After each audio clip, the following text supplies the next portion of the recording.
আমাদের মূল দাবি হলো যে আওয়ামী লীগের দোসর, ফ্যাসিস্টের দোসর খুরশিদ আলম সাহেবকে যেখানে চেয়ারম্যান হিসাবে নিয়োগ দেওয়া হয়েছে, তাকে ইসলামী ব্যাংকের চেয়ারম্যান যে নিয়োগ দেওয়া হয়েছে সেই নিয়োগ বাতিল করতে হবে। আমাদের মূল দাবি হলো যে আওয়ামী লীগের দোসর, ফ্যাসিস্টের দোসর খুরশিদ আলম সাহেবকে যেখানে চেয়ারম্যান হিসাবে নিয়োগ দেওয়া হয়েছে, তাকে ইসলামী ব্যাংকের চেয়ারম্যান যে নিয়োগ দেওয়া হয়েছে সেই নিয়োগ বাতিল করতে হবে, তাকে অপসারণ করতে হবে। তিনি শেখ হাসিনার আমলে, ফ্যাসিস্ট আওয়ামী লীগের আমলে বাংলাদেশের ব্যাংকের ডেপুটি গভর্নর হয়েছে।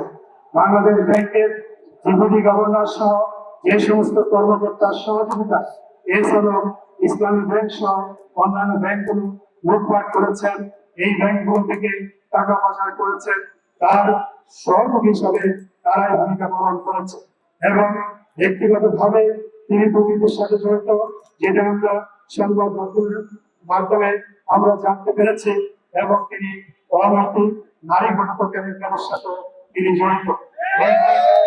একজন ব্যক্তিকে যদি ইসলামী ব্যাংকের চেয়ারম্যান হিসেবে নিয়োগ দেওয়া হয় এবং তাকে বহাল রাখা হয়, তাহলে ইসলামী ব্যাংকের গ্রাহক যারা আছে তাদের আস্থা নষ্ট হবে এবং এই গ্রাহকরা কোনোভাবে ইসলামী ব্যাংকে লেনদেন করার ক্ষেত্রে স্বাচ্ছন্দ্য অনুভব করবে না। সে কারণে ইসলামী ব্যাংকের চেয়ারম্যান হিসেবে যাকে নিয়োগ দেওয়া হচ্ছে তাকে অবিলম্বে তার নিয়োগ বাতিল করে তাকে এই পদ থেকে অপসারণ করতে হবে। খুরশিদ আলমের অপসারণ আমাদের এক নম্বর দাবি। দ্বিতীয় দাবি হলো যে ইসলামী ব্যাংকের ব্যবস্থাপনা পরিচালক ওমর ফারুক খান, যার নেতৃত্বে 5 আগস্টের পরবর্তী সময়ে ইসলামী ব্যাংক ঘুরে দাঁড়িয়েছে। আপনারা জানেন 5 আগস্টের পরে যখন বিভিন্ন ব্যাংকে গ্রাহকদের আস্থার সংকট তৈরি হচ্ছিল, ব্যাংকগুলোতে আমানত কমে যাচ্ছিল, সেই সময় ওমর ফারুক খানের নেতৃত্বে ইসলামী ব্যাংক আবার ঘুরে দাঁড়িয়েছে এবং তিনি দায়িত্ব পালন করার সময়ে ইসলামী ব্যাংকে 22,000 কোটি টাকার অতিরিক্ত আমানত জমা হয়েছে। এইভাবে ইসলামী ব্যাংকের আমানত বৃদ্ধির মাধ্যমে সার্বিকভাবে ব্যাংক কার্যক্রম গতিশীল হচ্ছিল। সেই ওমর ফারুক খানকে সেখানে জোরপূর্বক পদত্যাগ করার জন্য তার কাছ থেকে পদত্যাগ পত্র নেওয়া হয়েছে। তাকে আগে ছুটিতে পাঠানো হয়েছিল, যে ছুটির মেয়াদ ছিল 31শে মে পর্যন্ত। আজকে তার যোগদান করার কথা। আমাদের দাবি হলো ইসলামী ব্যাংকের সুযোগ্য ব্যবস্থাপনা পরিচালক যে যার নেতৃত্বে ইসলামী ব্যাংক আবার ঘুরে দাঁড়ানোর দিকে এবং উন্নতির দিকে সমৃদ্ধির দিকে অগ্রসর হচ্ছিল, তাকে অবিলম্বে ব্যবস্থাপনা পরিচালক হিসাবে তাকে পুনর্বহাল করতে হবে। ইসলামী ব্যাংক সহ বাংলাদেশের যত ব্যাংক রয়েছে সকল ব্যাংকের অভিভাবক হলো বাংলাদেশ ব্যাংক। বাংলাদেশ ব্যাংকের যিনি গভর্নর, তার দায়িত্ব হলো ব্যাংক সেক্টরকে গতিশীল করা, এর মাধ্যমে বাংলাদেশের অর্থনীতিকে সামনে এগিয়ে নিয়ে যাও। কিন্তু আমরা দেখতে পেয়েছি বাংলাদেশ ব্যাংকের গভর্নর হিসেবে যিনি নিয়োগ পেয়েছেন, এই ইসলামী ব্যাংক সহ অন্যান্য যে ব্যাংকগুলো ধোঁকে নিশ্চিত ধ্বংসের দিকে যাচ্ছে, সেগুলি কার্যক্রম ক্ষেত্রে স্বচ্ছতা আনায়ন, গ্রাহকদের আস্থা ধরে রাখার জন্য এমন কোন কার্যক্রম পরিচালনা করতে পারেন না এবং তার ব্যর্থতার কারণে ব্যাংকের গতিশীলতা তৈরি হয় নাই। ফলে এই ক্ষেত্রে তার অযোগ্যতা এবং অদক্ষতায় দায়ী। সে কারণে তিনি যেহেতু ব্যাংকগুলোকে সুষ্ঠুভাবে পরিচালনা করার ক্ষেত্রে তিনি ব্যর্থ হয়েছেন, সেই কারণে আমরা তার অবিলম্বে পদত্যাগ দাবি করছি। আমরা দাবি জানাচ্ছি যে একজন দক্ষ যোগ্য ব্যক্তিকে বাংলাদেশ ব্যাংকের গভর্নর নিয়োগ করুন, যাতে করে সবগুলো ব্যাংক গতিশীলতার সাথে তার কার্যক্রম পরিচালনা করতে পারে। গ্রাহকদের আস্থার সাথে কার্যক্রম পরিচালনা করার মাধ্যমে ব্যাংকিং সেক্টরের সকল দুর্নীতি এবং অব্যবস্থাপনার অবসান হয়। সেই জন্য বাংলাদেশ ব্যাংকের গভর্নর মোস্তাকির রহমান সাহেবের আমরা পদত্যাগ দাবি করছি।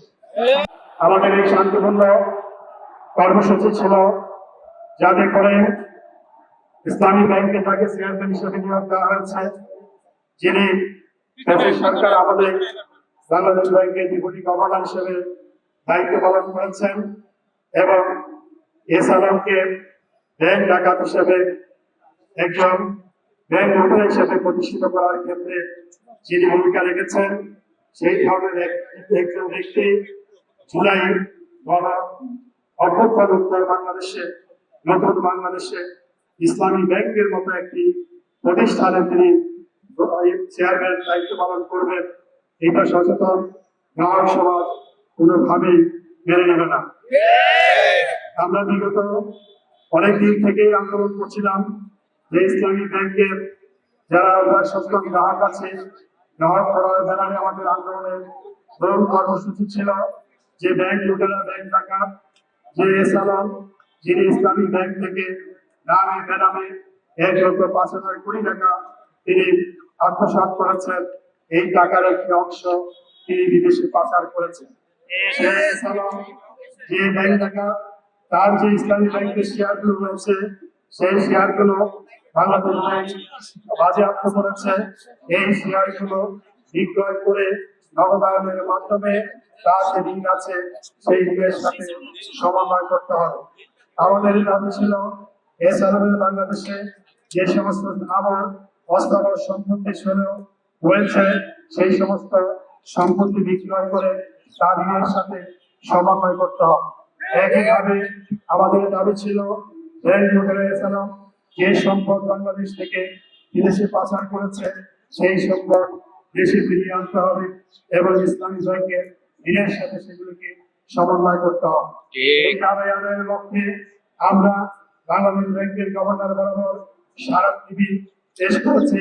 স্মারকলিপির মাধ্যমে আমাদের এই দাবিগুলো বাংলাদেশ ব্যাংকের গভর্নরের কাছে আমরা উপস্থাপন করেছি।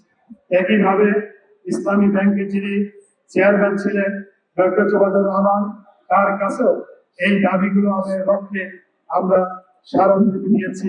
সেই দাবিগুলো আদায়ের জন্য আমরা জোর দাবি জানিয়েছি।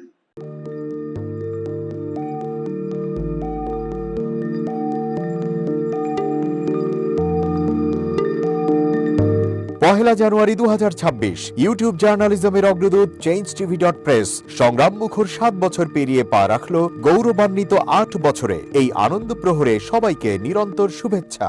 আমি নিজেকে ধন্যবাদ মনে করি, আমি সৌভাগ্যবান চেঞ্জ টিভির পক্ষ থেকে আমার সাক্ষাৎকার নেওয়ার জন্য তারা আসছেন এবং চেঞ্জ টিভি দীর্ঘ 8 বছর ধরে এই কাজগুলি করছে। আমি তারা অনেক ভালো কাজ করেছেন, দেশের মানুষের সুখ দুঃখের কথা প্রত্যক্ষ তুলে ধরছেন। আমার আশা থাকবে চেঞ্জ টিভি সামনের দিকে উত্তরোত্তর আরো সমৃদ্ধ হবে। একটাই শুধু আমাদেরকে উপদেশ দিতে চায় তাদের কাছে, সেটা হচ্ছে সত্য কথাটা মানুষের সামনে তুলে ধরা, মানুষের ভিতরে কি চায় তাদেরটা তুলে ধরা, মানুষের প্রত্যাশা তুলে ধরা এবং মানুষের মধ্যে এই যে দেশাত্মবোধটা এবং সত্যবাদীটা এটা জাগরণ করে চেঞ্জ টিভির সামনে থেকে এগিয়ে যাবে।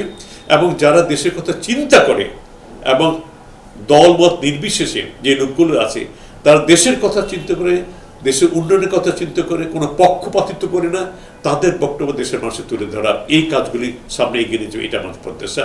অনেক ধন্যবাদ আপনাদেরকে, দেশবাসীকে, দেশবাসী সবাইকে আমি ধন্যবাদ জানাচ্ছি।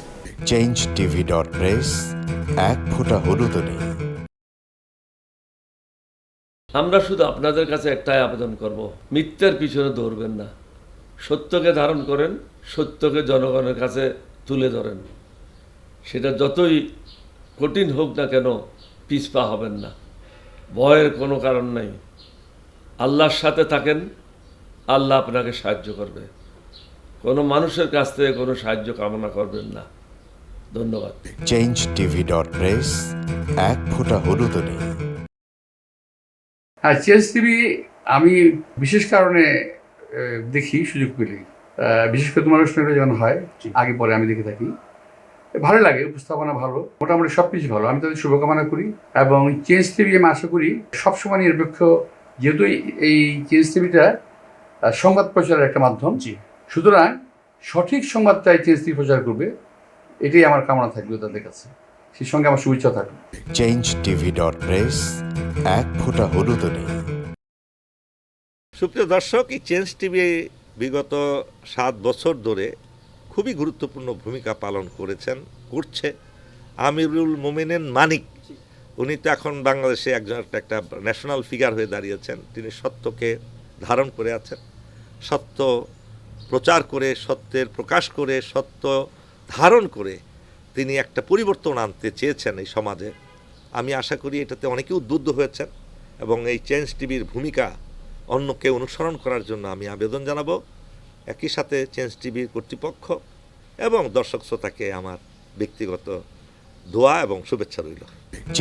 চেঞ্জ টিভি.প্রেস, এক ফোঁটা হলুদ নেই।